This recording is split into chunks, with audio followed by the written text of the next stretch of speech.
Wenn Jerry Bruckheimer im Zimmer ist, wisst ihr, wer sich zuerst hinsetzt. Nämlich der Jerry. Ja, da darf man, es ist wirklich wahr. Also wenn Jerry Bruckheimer an einer Gesellschaft teilnimmt, sitzt der zuerst. Ja, jeder andere, der irgendwie vor dem sitzt, oh, möchte nicht in dem Raum sein. Also klein, aber oho, ja. Stranger-Typ, ne? Aber dieses Blockbuster-Event, was immer hier Tag ein, Tag aus, nein, einmal im Jahr auf uns da niederprasselt, meistens durch Michael Bay inszeniert, war uns ja auch mal einfach eine Sendung wert, ne? Pearl Harbor, jetzt in dieser Zeit, ja, wird anscheinend blendend verkauft, aber ist ja auch so ein bisschen zweifelhaft. Aber na gut, Sendung war schön und deswegen schauen wir uns doch einfach mal an. Hi, I'm Jerry Bruckheimer. Making Pearl Harbor was one of the most meaningful experiences in my life. So this Memorial Day, pay tribute to our fellow Americans serving in the armed forces and the million fallen comrades. Honor them by remembering.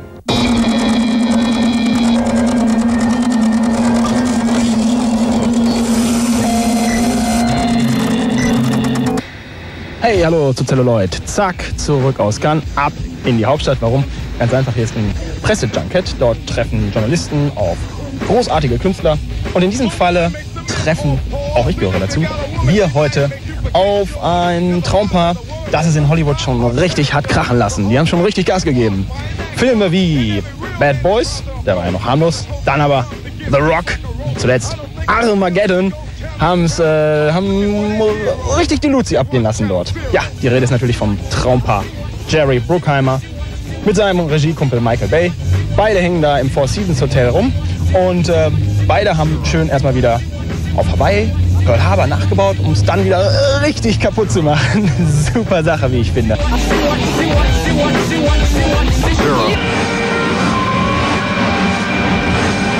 What do you think, is Pearl Harbor more a typical 1990s event movie, or is it in a way a new kind of movie which combines classic content with latest visual effects? I don't know if it's new. I think what it is, it's a recreation of a horrific battle, which is the backdrop for a love story. So it creates a real dramatic situation. It's life and death. With the new technology that we have today, we can make this battle seamless, so you can't tell what's real and what's digital. I can't tell when I made the movie.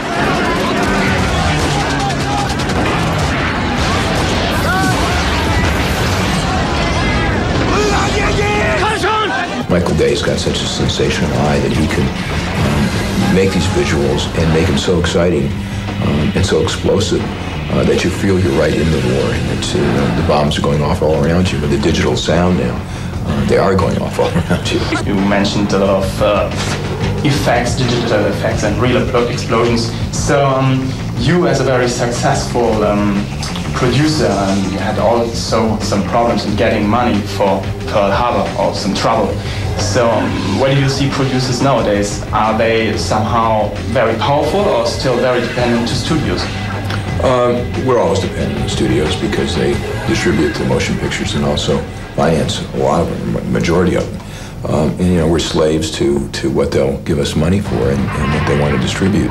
It's very difficult to make pictures outside the system. It's much harder because you're going to banks and you never get the money from one place. You always have to go to 10 places. When you go to studios, one place, they write one check.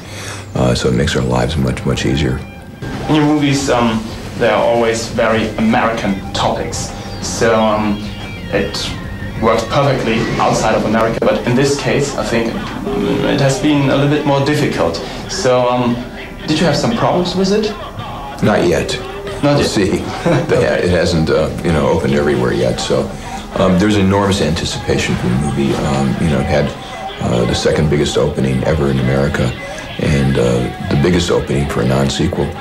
So there was anticipation in America to see the movie too, and I think it's worldwide. I think it's a love story. They're three very attractive young actors that people would love to watch, especially the young girls, and the older women have no problem with them. And then Kate, will drive them in. And also you have this enormous battle that takes 40 minutes that the young men are excited to see. So I think and that's worldwide. It's not just America. Armageddon had patriotism in it too. The United States government just asked us to save the world. Anybody want to say no? You think we'll get hazard pay out of this? We did $550 million around the world. So you know, I think the world will accept what we show in Pearl Harbor. Was kann man eigentlich aus dem Filmgeschäft so fürs Leben lernen? Natürlich nichts, außer vielleicht, dass es Asiaten immer wieder schaffen, einen mit ihren Filmen angenehm zu überraschen. 僕は酒に酔っていた。ただそれだけなのに。You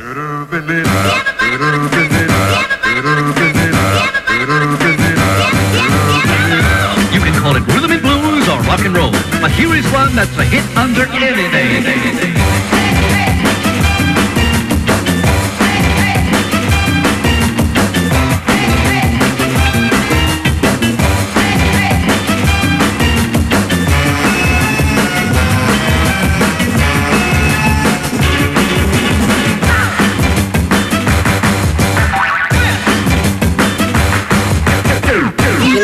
ラッキーカラーがね、もう一。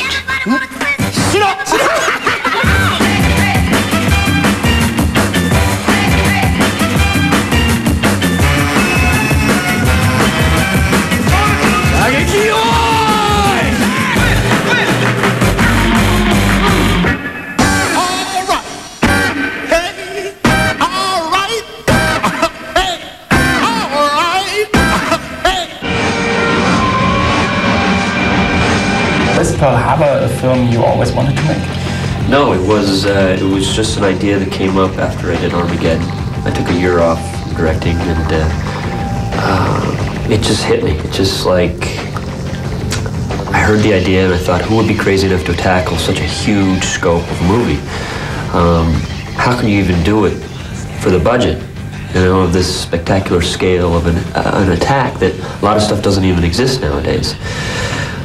But when I went to Pearl Harbor really early on in the process, and just to be where it all happened, it kind of struck me, and that's what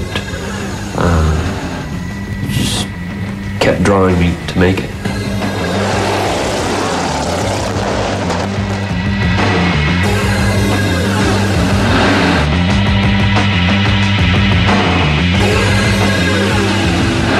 How did you feel about choreographing all these 1,000 extras, explosions? Didn't you feel sometimes like a general yourself? Well, you have to be. You know, I mean, it's as big as movies ever get in terms of the shooting and the stuff going on. I mean, it's dangerous, but it's also exciting. It's, you know, that's what I love to do. I love to put this whole world together and shoot it on film. I mean, that's like my thrill to me.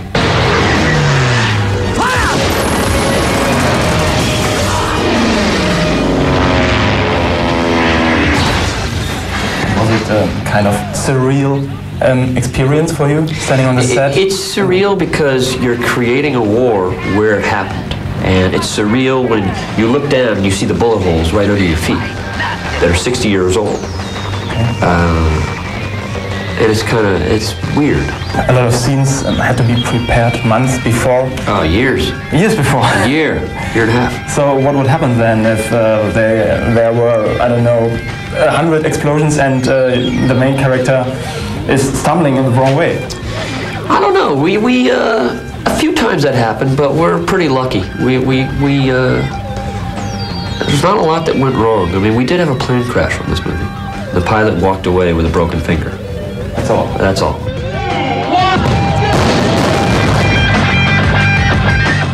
You preferred real explosions rather than digital effects, is that right?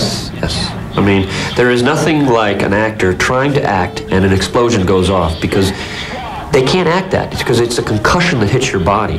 And there are times when we were doing some of the war stuff and I would blow off explosions that the camera couldn't see, but the actor could feel.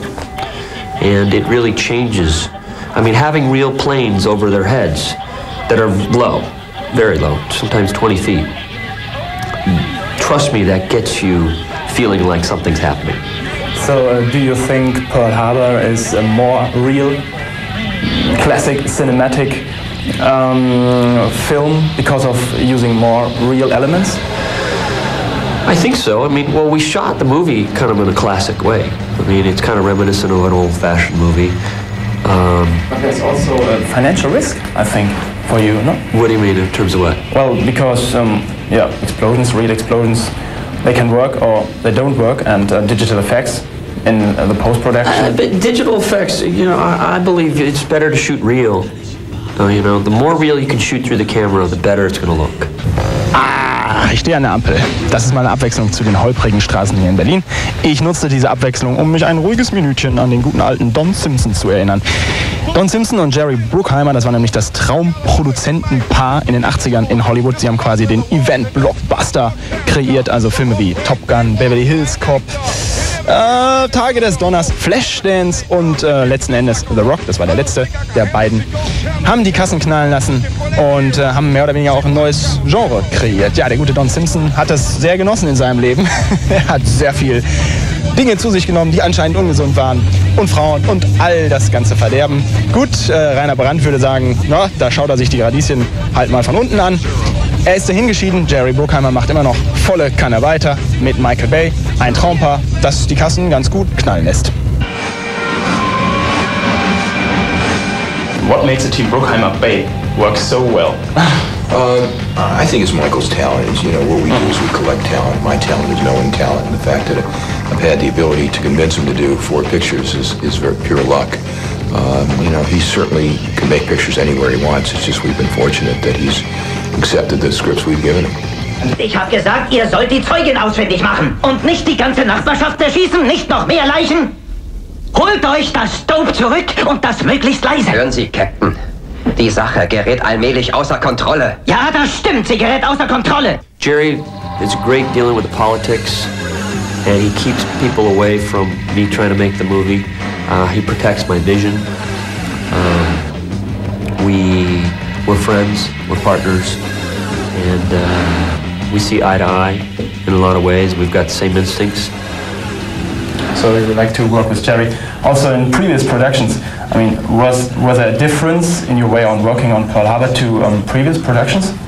Yeah, well, I just think, yeah, I think, you know, I've grown as a director, and, you know, it's Bad Boy's always learning. The Rock was still learning. Jerry has really,